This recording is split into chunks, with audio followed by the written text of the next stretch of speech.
Donc le Shabbat de Matan Torah, Bezrat Hashem, nous allons essayer de voir l'explication d'un pasouk très célèbre dans le Teilim et qui est très largement développé dans Chazal. Pikudei Hashem Yesharim et Samechelev. Lorsque la Torah est étudiée de façon droite, juste, claire, limpide, elle réjouit le cœur. Pikudei Hashem Yesharim. Lorsque Pikudei Hashem Yesharim et Samechelev. Lorsqu'on étudie de façon un peu approximative, alors effectivement, c'est difficile. L'approximation ne donne pas trop de joie. L'approximation c'est un petit peu de frustration. On sait, hein, l'approximatif, on sait. Mais quand on est droit, c'est yachar, c'est bien, c'est clair, c'est net. C'est mesameach, ça réjouit. Pourquoi la Torah, elle réjouit? Pourquoi la Torah, elle réjouit? Qu'est-ce qu'elle a de singulier, la Torah, qui peut donner à tel point, donc tellement de... Ouais.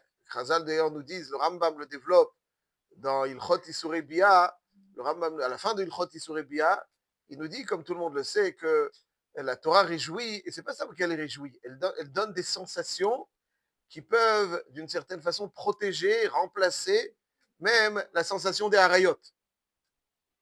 C'est-à-dire que les harayot, c'est quelque chose donc qui est le Yetzerara de l'homme, et l'alternative des harayot, est-ce qu'il y a un moyen un petit peu de... Alors il dit le Rambam, à la fin d'Ilchot Isurei Bia, dans le Rambam Kdusha, à la fin d'Isurei Bia, il dit le Rambam que la Torah, c'est plus quelqu'un il est rattaché à la Torah, plus il est protégé des harayot. Moins il est attaché à la Torah, plus il est exposé aux harayot. Ouais, malheureusement, c'est harayot, c'est quelque chose, un fléau. Quelqu'un qui n'étudie pas la Torah, il est presque... comment on fait? Dit le Rambam, dit le Rambam. La façon, le moyen de combattre les harayot, c'est Torah. Donc, c'est-à-dire que la Torah, elle donne une jouissance. C'est pas qu'elle est seulement réjouissante. Elle donne une forme de jouissance qui, lorsqu'elle est étudiée avec toute sa profondeur, elle donne une alternative à la jouissance des harayot. Quelqu'un qui est... En marchevet harayot mitgaberet ela belev apanui min hachokma. La marchava des harayot ne prend le dessus que lorsqu'un cœur est vide de chokma. Lorsqu'un cœur est plein de chokma ta Torah, alors il est plutôt préservé.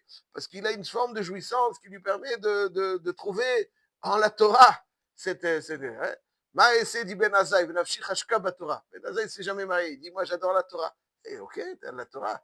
J'avais entendu que quelqu'un qui aimait quelque chose, il ne se marie pas. Et tu aimes ça, tu aimes ça aussi. C'est pas une contradiction. Nafshi Chashka Batorah, ça veut dire que non. Nafshi Chashka Batorah.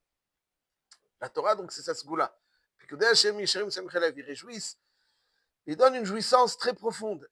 Quel est donc ce secret un petit peu? Qu'est-ce qu'on peut goûter à ce secret? Pourquoi la Torah, elle donne cette forme de jouissance? Alors, je vous propose une petite réflexion très rapide à ce sujet. C'est un sujet, évidemment, qu'on peut développer très largement, mais bon, voyons une petite réflexion très rapide. Il y a marqué dans Parashat Hashavua que Moshe Rabbeinu donc, sort le Ham Israël, Perek Yutet, Pasuk Yudzain, et Vayitiatsevu, et le Ham Israël se tient Betachtit Har. Betachtit Har, Betachtit Har. C'est l'expression très, très... C'est Moular, face à la montagne. On imagine bien, donc c'est quelqu'un qui face à la montagne, il est en bas de la montagne. Maintenant, on nous dit sous la montagne. Tartitar, tahatar, sous la montagne. Sous la montagne. Chazal dit oui, sous la montagne. Kafal hemar kegigit. Ils étaient contraints, donc la Torah a été donnée à contrainte. Ou bien vous acceptez la Torah, ou bien il n'y a pas de vie. Okay. Alors, tous les Rishonim, Tosfot, dans Shabbat d'Afpechet, ils disent, mais ça veut dire quoi? Il a besoin de les contraindre. Si quelqu'un vous dit, je veux quelque chose, c'est bon, je veux. Naase Venishma, ils l'ont dit. Ils l'ont dit. Ils ont dit Naase Venishma. Pourquoi tu as besoin de contraindre quelqu'un qui dit volontiers, qui veut quelque chose? La Gemara dans Masechet Kritut, Daftet Amoud Aleph, déduit le processus de conversion de tous les convertis. D'où est-ce qu'on déduit le processus de conversion? Le processus de conversion, c'est Mila. Donc, sans Brit Mila, il n'y a pas de conversion. Sans Tvila, il n'y a pas de conversion. Et Baïkaron aussi, quand il y avait le Beth Amikdash, il fallait un korban. D'où est-ce qu'on sait que le processus de conversion est celui-ci? Qui me dit qu'il faut Mila? Qui me dit qu'il faut Tvila? Qui me dit qu'il faut un Korban? Où c'est marqué ça? Dans la Torah, il est marqué dans la Torah qu'il faut ces trois. Nous disent Chazal dans Masechet Kretot, Daf, Tet Amud Aleph. Kachem kavotechem. Donc il y a une dracha. Ma avotechem lo nichnesu librit. אלא במילה וטבילה והרצת דם, אף הם לא ייכנסו לברית, אלא במילה וטבילה והרצת דמים. De la même façon que l'adhésion à l'alliance de nos ancêtres pendant l'événement du Sinaï est passée par les trois composants que sont Mila, ils ont fait la Brit Mila, Tvila, ils ont fait aussi la Tvila, on y revient tout de suite, et il y avait aussi un Korban. Tout au long des générations, l'adhésion au Brit doit se faire par ces trois composantes, trois étapes, que sont Mila, Tvila et Artsat Dam. Mila, la Gemara nous dit, Vervor alaïch vered mitbosseset bedamaïch, vaomar lach bedamaïch chaïm bedamaïch. Ils ont fait Mila, au Mitzrayim. Donc, ils sont entrés dans le Mila. Et nous dit la Gemara, on sait aussi dans Parashat Mishpatim, qui décrit ce qui a précédé Matan Torah, c'est marqué aussi qu'il y avait des corbanotes, le dam, que Moshe Rabbeinu va mettre dans des récipients qui sont des dames des corbanotes. Donc l'homme Israël aussi a adhéré au bride par le biais d'un corban. Mais d'où on sait que c'était là, la Gemara elle dit, parce que s'il y a eu Haza'a, comme c'est décrit à la fin de Parashat Mishpatim, il y a En Haza'a Blo Tvila. Donc il y a eu aussi Tvila. Donc ça veut dire que le Ham Israël, durant l'événement du Sinaï, son adhésion à l'alliance du Sinaï, c'est une adhésion donc qui est semblable à celle d'une conversion. Et d'ici, on déduit tout le processus de conversion, tel que la même façon que l'adhésion au bride s'est passée chez les ancêtres, aussi, tout au long des générations, l'adhésion à l'alliance passe par ces trois composants. Comme ça, la Gemara dans Kretot nous dit, d'Aftet, et la question que soulève le Maharal de Prague, donc Gourari et Bereshit, Perek Memvav, Pasuk Yod, il dit, pourtant il est marqué dans la Gemara que, il est aussi marqué dans la Masechet Shabbat, que toutes les mitzvot que l'âme Israël a accueillies avec joie et engouement, tout au long des générations, elles seront faites avec joie et engouement. Brit Mila, ça fait mal, mais il y a beaucoup d'effervescence, de joie dans la Brit Mila. Même les gens les plus loin, Brit Mila, ça n'existe pas, un juif sans Brit Mila, c'est inimaginable. Brit Mila, toutes les mitzvot que nos ancêtres ont accueillies avec certaines réticences, ou une certaine, pas réticence, je dirais un petit peu tristesse plutôt. Alors, tout au long des générations, ce sera un petit peu. L'exemple type, c'est, il dit que lorsque le Ham Israël a été l'objet donc de ces mitzvot concernant les mariages, alors ils ont été un petit peu, ça veut dire qu'ils étaient un petit peu tristes comme ça, parce que avant Matan Torah, il y en avait qui étaient mariés avec des femmes qui vont devenir des harayot après Matan Torah. Il n'y avait pas, toutes les lois de harayot des blés noirs ne sont pas les mêmes que les harayot du Ham Israël. Donc il y a eu une certaine, concernant les mariages, au moment où ils ont accepté donc les lois du mariage, alors il y avait une certaine tristesse. Ok. Donc, tout au long des générations, les mariages, symbole de la grande joie, malheureusement, bien souvent, le Satan s'y mêle et puis il y a des petites altercations concernant combien tu mets, combien tu donnes, qu'est-ce que tu as fait, qu'est-ce que tu n'as pas fait, tu as pris le traiteur, tu as mis la salle, tu as mis... on l'a dans un mariage, le moment le plus joyeux de votre vie. Arrêtez de vous... ok, lâchez. Maintenant, le Yetzer Haraï, Brit Mila, ça fait mal, on va blesser le Tinoc. Non, tout le monde est très heureux. Mariage, est-ce qu'il y a un moment plus doux et plus savoureux qu'un mariage, plus intense qu'un mariage? Et ils trouvent le moyen de se chiffonner sur des ch'touillottes. Comment? Parce qu'il dit la Gemara, comme au moment où ils ont accepté les lois du mariage, une certaine, alors, s'il y a quelque chose qui est passé, ils ont laissé le Yetzer Hara, qui porte le Yetzer Hara comme ça, il vient, il essaye de s'immiscer et de pourrir l'atmosphère pour des ch'touillottes. Ça veut dire Gemara. Demande le Maharal de Prague. Ça veut dire qu'ils étaient frustrés parce qu'ils devaient se séparer de certaines harayotes, des proches parents. Demande le Maharal de Prague. Nous savons que Ger Shenit Gayer qui Katan Shenolad. Ger Shenit Gayer qui Katan Shenolad. C'est-à-dire, lorsque un Ger est Mitgayer, c'est comme une nouvelle vie qui commence, et puis finalement, il a de nouvelles lois, et puis Mideoraita, il pourrait se marier avec un proche parent, puisque c'est une nouvelle naissance. Il coupe un petit peu les liens qui étaient les siens, les liens familiales. Une forme de, pourquoi le Ham Israël, qui a été l'objet d'une conversion, n'est pas aussi permis dans les proches qui étaient les siens avant cette conversion?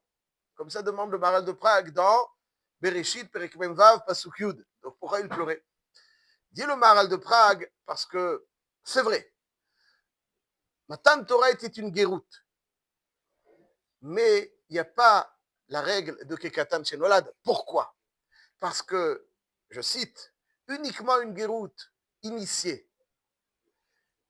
elle est considérée Kekatan Shenolad, mais une guéroute forcée n'est pas Kekatan Shenolad. Magnifique. Puisque Kafal Ehmar Kegigit, il y avait donc quelque chose de forcé. Une guéroute forcée. Guéroute forcée, on ne dit pas Kekatan Shenolad. Donc guéroute, oui. Kekatan Shenolad, non. Le processus de guéroute va nous inspirer et faire des Kekatan Shenolad, certes. Ça veut dire les modalités à suivre pour adhérer à l'alliance. Ok. Mais pas Kekatan Shenolad. Ça, c'est vrai dans toutes les nations, mais ça ne l'est pas concernant le Ham Israël. Donc, ça veut dire le jour de Matan Torah, il n'y avait pas donc Kekatan Shenolad. Fin de citation du Maral de Prague. La question, c'est quoi? Mimanavchar, il y a Gérout, il n'y a pas Gérout. Non, non, on parle de tout l'Am Israël, il y a été Mitgayer. Tout l'Am Israël, c'est nouveau. Le juif du Sinaï, c'est un nouveau juif. C'est un nouveau juif. Alors, il dit, mais il n'y a pas Kekatan Shenolad. Ma'apshat. Pourquoi il n'y a pas Kekatan Shenolad? Explication. Katan Shenolad, le pshat est que la personne qui initie cette guéroute, elle est fort admirable. Elle se coupe de ce qui était ses liens avant cette guéroute. C'est une coupure. Elle s'arrache, elle se détache à tout ce qui était donc, ce qu'il y a à elle avant cela. C'est une force. C'est sublime, admirable.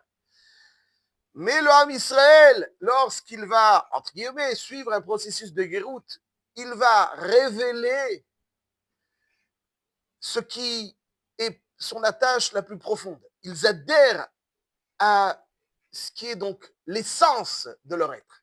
Ils font ressurgir, ils se rattachent à quelque chose qui n'est pas une coupure, qui est au contraire une adhésion à ce qu'ils sont, à ce qu'ils sont profondément.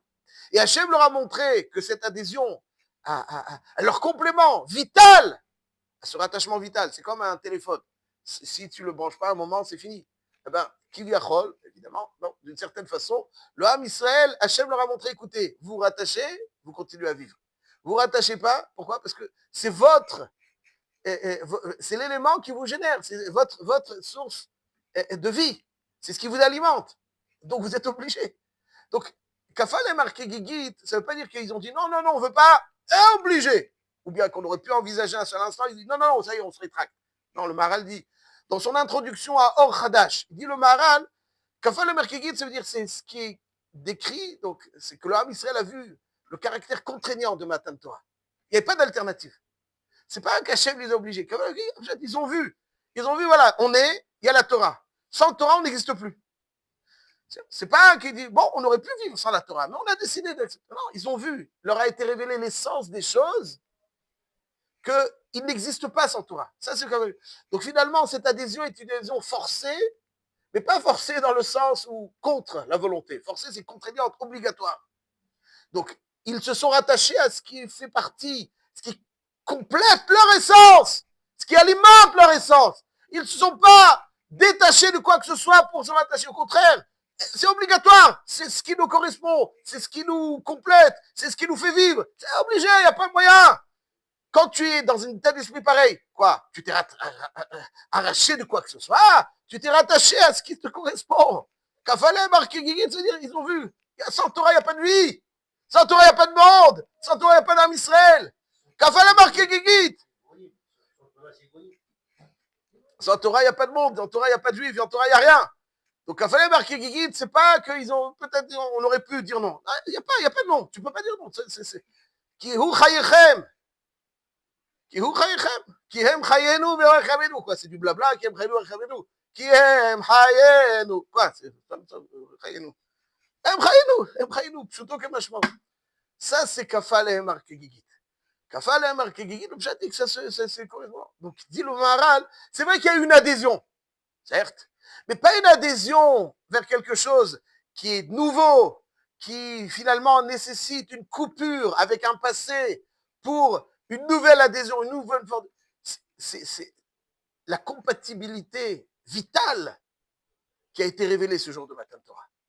Donc, il y a eu une adhésion, certes, mais pas une adhésion qui est l'objet d'une coupure. C'est une adhésion, au contraire, une adhésion à quelque chose de vital. Donc il y a guerre chez Gaïa parce qu'il y a une adhésion, mais pas Kekatan chez Nolad. Kekatan chez Nolad, c'est je suis un autre. Avant, j'existais d'une certaine façon. Là, ils ont révélé leur profonde compatibilité à la Torah. Avant, il n'y avait pas une compatibilité. Le Goï, quel rapport? Hachem ici d'Aïba, Vizarach, Misir Labo. Ils n'ont pas reçu la Torah. Ils sont ce qu'ils sont.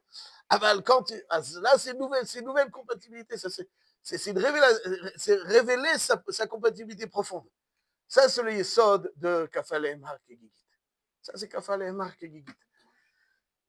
Et c'est pour ça qu'ils étaient encore interdits dans la Harayot. Pourquoi ils ont interdit dans la Harayot? Parce que quelqu'un qui est moutard, il est moutard dans la Harayot quand il est guéroute, parce qu'il s'est arraché.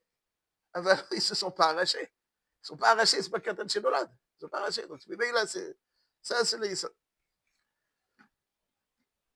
Et c'est ça, donc, la raison pour laquelle les Pikoudé Hashem Yesharim et Samechelev. Pourquoi le Pikoudé Hashem Yesharim et Samechelev? Parce que c'est quoi la simcha? Qu'est-ce qui réjouit une personne? Qu'est-ce qui réjouit une personne? C'est quoi la tristesse et c'est quoi la joie? Le Maharal de Prague dit souvent, la tristesse, c'est le manque. Si Khalila, alors allez-nous, quelqu'un nous manque, alors c'est ça la tristesse. Pourquoi un mariage, c'est joyeux? En tout cas, ça a toutes les raisons de l'être. Si ce n'est le Yetzirara. Parce que le chibour, tout ce qui rattache et qui nous complète, ce qui nous donne une plénitude, ouais, le rattachement à quelque chose qui nous complète, qui chasse le manque, c'est ça la joie. Ouais, quand on se rattache à quelque chose qui nous complète, alors on n'est plus en manque. La manque, c'est la tristesse, et la plénitude, c'est-à-dire, c'est quoi la plénitude? Comment on est plénitude? C'est quelque chose, quand on est rattaché à ce qui nous complète. La Torah, c'est pas quelque chose qui vient, des lois, une législation qui va gérer un petit peu la société. Non, la Torah, c'est ce qui nous correspond à notre mahout.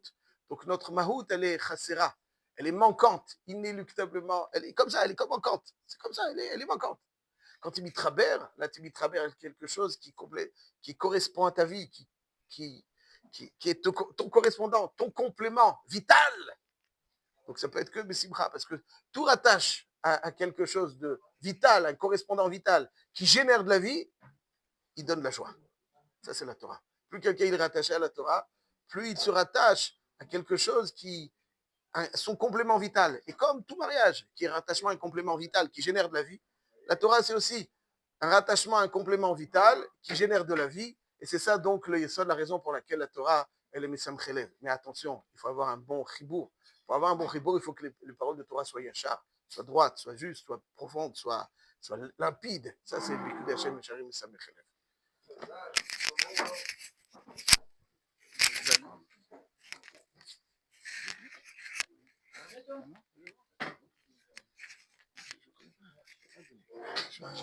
Mais il faut apprendre à connaître, non? Non, ok, je le connais. Je ne sais pas comment je le connais. Non, vous me dites, je le fais, mais moi, celui, je le connais.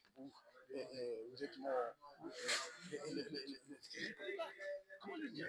Moi, je le connais. Itan, je le connais. Si quelqu'un. Mais attends, si vous me dites que c'est un gars, vous devez me dire que c'est un gars. Je pense que maintenant, est-ce que c'est sûr? Moi, je sais par rapport à ça.